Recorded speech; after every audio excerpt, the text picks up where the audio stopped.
Tallinn University is the third largest university in Estonia. It started as a university for teacher education. In this project, we're also contributing from this background of social sciences aspect. Our university has been really engaged in behavioral sciences aspects. There are good chances to have academic voices heard in policy decision-making processes. So there's a lot of cooperation with the ministries, and this is where Tallinn University is interested in joining this project. Tallinn is the capital of Estonia. It is a small country, so environment has really played a major role. Having environment as a focus point has been really important also for Tallinn. Over last years, one of the initiatives Tallinn has taken is becoming a green capital. When you think about Tallinn having the access to sea, having many beaches, natural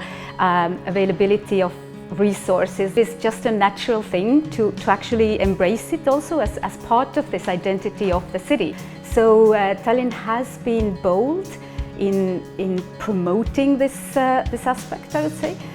We have talked in our courses with students, and they point that out as one of the key things that normally you wouldn't even think of, like something, but it is about creating that mindset. So if you don't have the possibility to sort, or if you do sort at your home, but then you're not sure what happens with the waste later. So these are the kinds of topics which I think are a challenge in any city right now, and Tallinn is also tackling those challenges.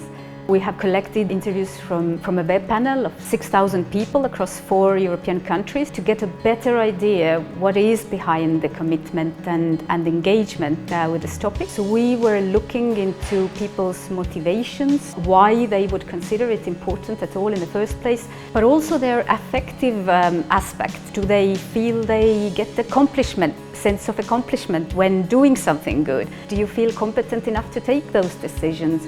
Do you feel that the information is there for you? Is it too much? Is it too overwhelming? So what is the issue? When designing this study, we considered that different groups exist in absolutely all social settings. So there are socio-demographic groups, but there are different opinions and attitudes present within all groups.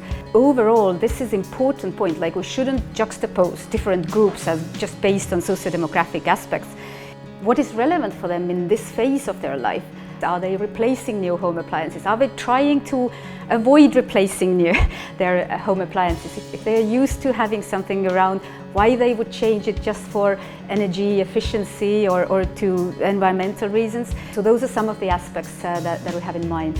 There are structures, so as sociologists we pay a lot of attention to what are all the other types of stakeholders and what are the structural issues. So there are institutional barriers that are affecting companies, that are affecting the people working with these topics, but also what is the general norms in the society. So these are actually going to define what you feel is normal to do and what is possible to do. So these institutional factors play a major role in either creating barriers or actually lowering those barriers and actually becoming the incentives. There are those situational factors.